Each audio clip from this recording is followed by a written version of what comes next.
Так, сәлем қыздар, лекала түсіріп үйренеміз. Ол үшін мен кеше айтқандай мындай қағаздарды біріктіріп, тура осындай екеу дайындап қоямыз. Артқа және алдыңғы бөлігімізге ручка, қағаздарыңыз, линейка, сосын бәрі метропымыз дайын болсын. Метропымыз дайын болсын, метропым деп мынау. Сіздерге оңай жолдарын көрсетемін, арнайы заттар алған жоқпын сол үшін. Так, мен өлшем алып, бірден қағазға түсіре беремін. Содан қиып алатын боламыз. Бірінші алдыңғы бір жағымызды дайындаймыз. Осы бір жақтан екі жақты шығады. Сол үшін мынау камзолдың баскысын алатын болсақ, өзіңіздің қалағаныңызша алсаңыз болады. Қысқа қылып алсаңыз да, ұзын қылып алсаңыз да, оны белден төмен қарап длинасын есептейтін боламыз. Оның бәрін қазір айтатын болам. Бірінші өлшем алып бастаймыз. Бірінші маған керегі қағазға түсірердің алдында міндетті түрде мойын айналымы керек және иығымыздың ұзындығы керек. Бірінші иығымыздың ұзындығын аламын. Ол үшін мойнымыздың кәдімгі бұрыш жасап тұрған жерінен, ең былай қолымыз тұрады ғой, былай емес, осы жерден иықтың ең биік жеріне дейін өлшем аламын. Өзімен өлшем алып көрсетіп жатырмын. Бірден сіздер алдыңғы мастер-класста мен екінші адамнан қалай алам дедіңіздер ғой. Сол үшін өзіңізден өлшем алып жасасаңыз болады. Так, менің длина плечим 11, яғни иық ұзындығым 11 жазып қоямын. Длина плечи деп жазып қоямын 11. Одан кейін охват шеи керек болады. Мойын айналымы яғни. Так. Барлық бұл өлшемдердің барлығын ровно қылып алыңыз. Өйткені лекаланы вообще қате жіберуге болмайды. Охват шеи менде 31. Енді осы мойын өлшемді қағазға түсіру үшін мына мойнымыз айналып тұрады ғой. Сол үшін 31-ді бірінші 6-ға бөліп аламын. 31-ді 6-ға бөлсем примерно 5-те 2, 5-те 2 деп ала берейін. Так, енді дәл осыны мен жаңағы ең бірінші осындай линия сызып алдым. Міне сізде осылай сызып алыңыз линияңызды. Міне, дәл осы линия сызып алдыңыз. Осы жерден мына жақындап көрсет. 31-ді охват шеи 31 деп алдым және оны 6-ға бөлдім ғой. 6-ға бөлгенде 5-те 2 шықты. Осы мына ұзын линияның бойынан 5-те 2-ні белгілеп алыңыз. Міне, 5-те 2 мына жер. Так, стандарт бойынша 5-те 2-ден 7 см төмен түсемін. Міне, 7 см төмен түсемін. Так. Бір сызық былай жүргізейін. Бір сызық былай жүргіземін. Бұл менің мойным болады. Мойын енді былай мойнымыз төртбұрышты болмайды ғой. Овальный болып келеді, сол үшін осылай мойын ойындымызды дайындап қойсақ болады. Енді дәл осы точкадан жақындап, дәл осы мына қиылысқан жерден иығымыздың ұзындығын аламыз. Ол бізде 11 тұғын, Міне, 11 тұғын. 11. Енді 11 дәл осы жерден алуға болмайтын білесіздер. Стандарт бойынша мойынның ең биік жерінен иығымыздың ең биік жерінің арасы 3 см екен. Сол үшін 3 см төмен түсеміз. Міне 3 см. Енді осы жерден міне біздің иығымыздың ұзындығы шықты. Уже пішімге жақындап келе жатыр, байқасаңыздар. Енді қалған өлшемдерді дайындаймыз.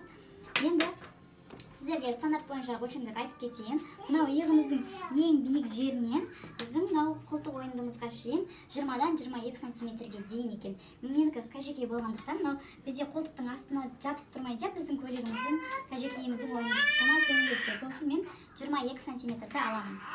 Дәл осы иықтың ұшынан, жақындап көрсетсең болады. Дәл осы иықтың ұшынан 22 см-ді белгілеп қоямын. Міне. Кетті. Так, ендігі маған керегі охват груди, қалай қашша көкірек айналуымыз керек болады. Мен былай беліне байлап қойдым, белдің ең жіңішке жерін білу үшін. Сіздер де беліңіздің ең жіңішке жерін білу үшін беліңізге осылай байлап қойсаңыз болады. Так, қыздар, видеомызды жалғастырамыз. Бізге енді керегі охват груди, охват талия, охват бедра керек болады. Негізі былайша, бірақ белден ұзындық қылып алсақ та болады. Басқан өйткені басқымыз бөксеге жабысып тұрмайды. Тек қана длина қылып от талия алсақ та болады. Так, енді мен бірінші охват груди алып алайын. Өйткені бізде мына жақтан өлшемдерді анықтап алу керек. Бірінші охват груди, сосын до талия длинасын алатын боламыз. Охват груди алған кезде, қыздар, мына көкірегіміздің үстінен, астынан емес, мына көкірегіміздің ең шығыңқы жерін аламыз. Менде ол 81 болу керек. Так, вот менде 81. Көкірек айналымы охват груди 81, Енді осы 81 деп тұр қой. Енді осыдан бізде мына иықтан көкірекке дейінгі ұзындық қандай, соны білуіміз керек. Ол үшін иығымыздың ең шығыңқы жерінен аламыз. Я осы жерден мына көкірегіміздің ең шығыңқы жеріне шейін барамыз. Бір рет. Міне, бір рет келдім. Ол менде 28. Длина до груди 28. Так, енді қараймыз. Нарадан мен 28-ді белгілеп қоямын. Мына біз бағана X деп қойдық қой. Осы бізге керек болады қазір. Осы жерден 28-ге дейін. Міне. Мына аралық. Осы аралықты белгілеп қойдым де, осы аралықтан линия жүргізетін боламын.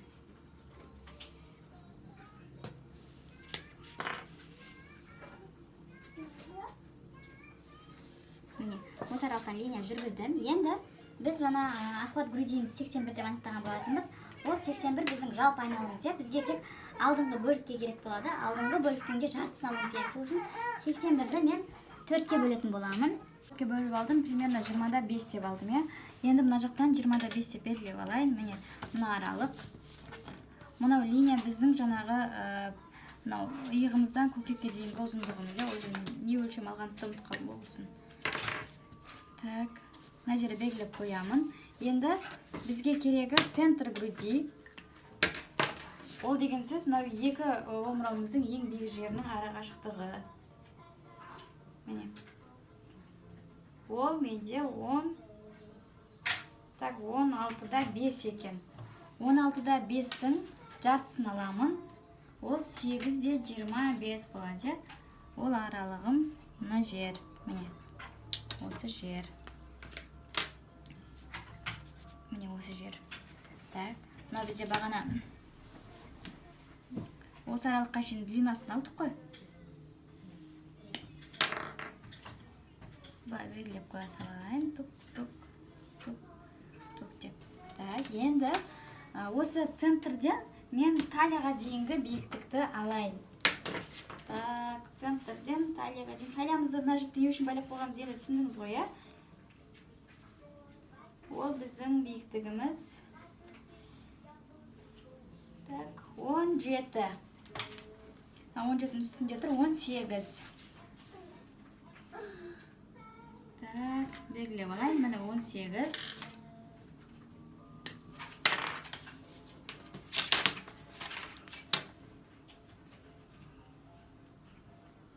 Міне, 18. Так, енді міне, ол мына аралық 18. Енді охват талия бел айналымызды өлшеп аламыз. Дәл осы беліміздің ең жіңішке жерін аламыз. Так, 65. 65-тің үстінде тұр, 66 қылып ала берейін. 66-ны мен нешеге бөлемін? 66-ны 4-ке бөлемін. 66-ның жартысы артта қалады, жартысы алда қалады. Ол дегеніміз 33. Ал 33-тің 2-сі ол, так 30-ның 2-ке бөлсең 15, ана жақтан 2 келеді.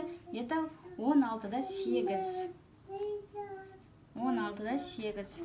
Міне, менің охват талием 66 болса, осының жартысы артқа, жартысы алға кетеді. Ол дегенім жартыда жарты, Ал мен жарты өлшемді алып отқандықтан, бұл 33-де 2-ке бөлемін. Мен оны примерно 16-да 8 деп ала салдым. Мына аралық. Қазір біз мына пішімдерді дайындап аламыз. Ол үшін бағана бізде мынау қолымыздың қолтық ұзындығын алдық та, қолтық ойындысын жасамадық, соны жасап алуымыз керек. Біз мына аралықтан 22 деп алған болатынбыз. Енді осыдан линия жүргіземіз.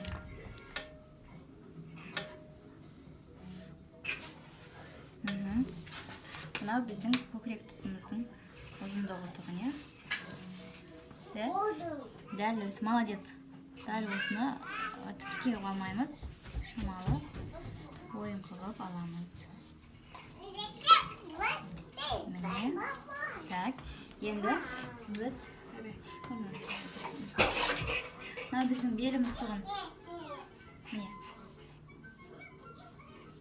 Осылай жасап қояйық. Енді бізде белде кішкене не болады? Бұлай белімізге, талиямызға белгілеп алдық. Енді біз мына пішімді жасап алу үшін мына аралықты анықтап алуымыз керек. Оны біз жаңағы иығымыздың ең биік жерімен біздің мынау неміз, көкірек тұсымыздың линиясын алып келеміз де, осының қақ ортасын белгілеп аламыз. Так. Мына аралық 28 болса, бұның қақ ортасы 14. Так, бұлай келгенде мына жер 14 болады, міне. 14. Қақ ортасын аламыз. Иықтың ең биік жерімен мына көкірегіміздің линиясының линейкамен өлшеп қақ ортасын аламыз. Қыздар, ұмытпаймыз. Так, бұлай сызып қояйын. Бағанағы біздің көкірегіміздің центрі бар, мына жеріміз бар. Осы екі жерді біріктіреміз. Енді бізде белде кішкене не болады, бүрме болады, байқайсыздар ғой. Жаңағы выточкілеріміз болады. Ол бізде 3 сантиметр. 3 сантиметрдің 1,5 сантиметр жақындат. 3 сантиметрдің 1,5 сантиметрін мына жаққа, 1,5 сантиметрін мына жақтан аламыз. Ал біз наоборот, мына беліміздің мына жағына енді сол 3 сантиметрді қосамыз. Міне. Сонда біздің мынау линиямыз былай жылжып келеді. Міне. Былай жылжып келеді. Ал мына жердегіміз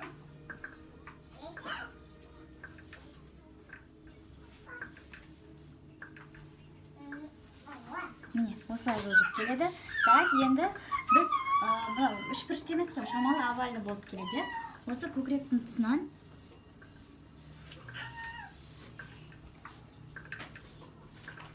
овальны қылып жібереміз. Енді біздің істейтін түрлігіміз, мына жерде көкірегіміздің линиясы бар, Осы линияны біз бұл жерде выточка болады ғой, соны анықтап аламыз. Бұл жерден де 3 сантиметрді аламыз. 3 сантиметрдің міне 1,5 мына жаққа, 1,5 мына жаққа кетеді. Дәл осы жерден көкірекке жібереміз. Міне. Көкірекке мына жағын 3 бұрыш қылып шығарып қойыңыз. Жібереміз. Енді қараңыз, қыздар, мына жаққа біз 3 сантиметрді алдық, бұл қиылады, Қиылатын болғасын біздің етегіміз қысқарады. Сондықтан етегіне 3 сантиметр қосамыз. Міне. 3 сантиметрді қосамыз. Қостым. Дәл жаңағы линияларымызды осында жылжытып алып келеміз. Міне. Міне. Енді біз осы 3 сантиметрді мына жаққа алып келуіміз керек. Ол үшін не істейміз? Енді біз мына жақты бөлек қиып алатын боламыз. Так, ендігі біздің жұмысымыз осыларды қию. Ақырын қағазбен қия беремін.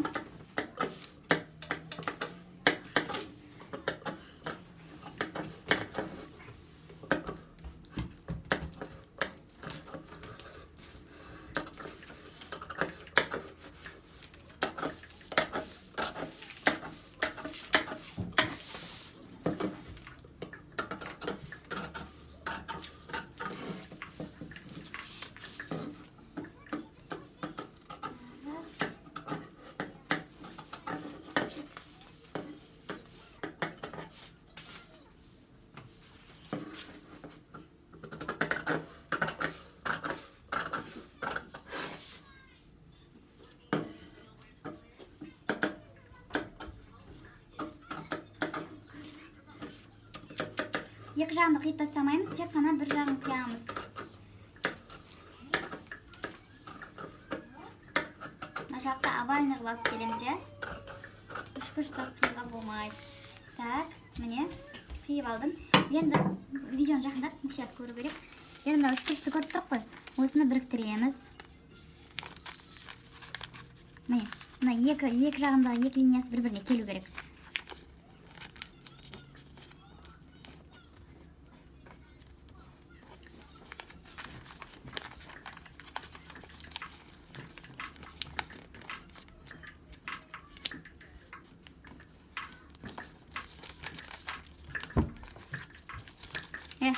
Медина?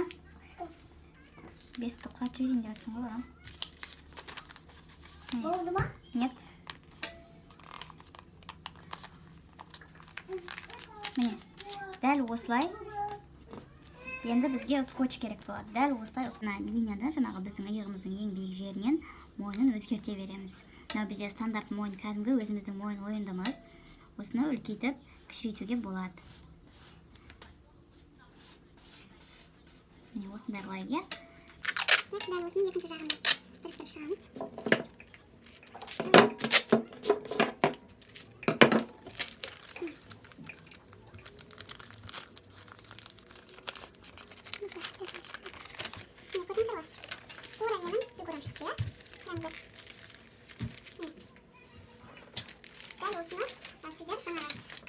Скотчпен біріктіріп алған жерлеріңізді сіз қайтадан ажыратып аласыз да матаға түсіресіз. Енді бұл біздің алдыңғымыз